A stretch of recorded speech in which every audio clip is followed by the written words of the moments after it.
فرقہ واریت ہمارے ہاں پیدا ہوئی اور اس کی وجہ یہ بنی کہ ہمارے ہاں کچھ بڑے علماء امام پیدا ہوئے، تو اگر وہ نہ ہوتے تو کیا فرقہ واریت نہ ہوتی اور کیا اس سے کوئی نقصان ہوتا؟ اصل میں اللہ تعالیٰ نے اس دنیا میں انسان پیدا کیے ہیں اور ان میں یہ تقسیم رکھی ہے کہ کچھ لوگ ہوتے ہیں کہ جو غیر معمولی کیلیبر کے ہوتے ہیں، اور کچھ لوگ ہوتے ہیں کہ جو نسبتاً آرڈنری ہوتے ہیں، اور یہ ہر فیلڈ میں ایسا ہی ہوتا ہے۔ تو یہ تو اس کی اپنی اسکیم کے خلاف ہوتا کہ سارے میری طرح آرڈنری ہوتے، کچھ لوگوں کو تو آؤٹ اسٹینڈنگ ہونا ہی تھا۔ تو وہ جب آؤٹ اسٹینڈنگ لوگ اللہ کے دین پر غور کرتے ہیں، اوپینینز فارم کرتے ہیں، لوگوں کو پڑھاتے ہیں، انفلوئنس کرتے ہیں، تو اس میں تو کوئی حرج ہی نہیں۔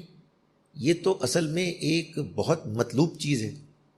جو پرابلم پیدا ہوئی وہ امام ابو حنیفہ، امام مالک، امام شافعی، امام احمد بن حنبل، امام بخاری، امام مسلم کے کام کرنے سے نہیں ہوئی، بلکہ ان کے بارے میں بعد کے لوگوں کے غلط رویے سے ہوئی ہے۔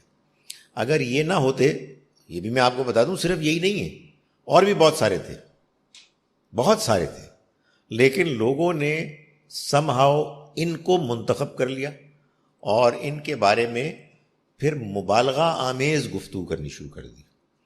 یہی وہ چیز ہے کہ جس کو قرآن مجید بیان کرتا ہے کہ جو تفریق بین المذاہب ہے، جو اللہ کی طرف سے آئے ہوئے مذاہب ہیں، ان میں بھی تفریق اور تفرقہ اسی لیے پڑا۔ وہ بھی ایک تفرقہ ہی ہے نا، کوئی یہودی ہے، کوئی عیسائی ہے، کوئی مسلمان ہے، معلوم ہوتا ہے کہ سب اللہ کے بندے ایک دین، ایک مذہب کو نہیں مانتے۔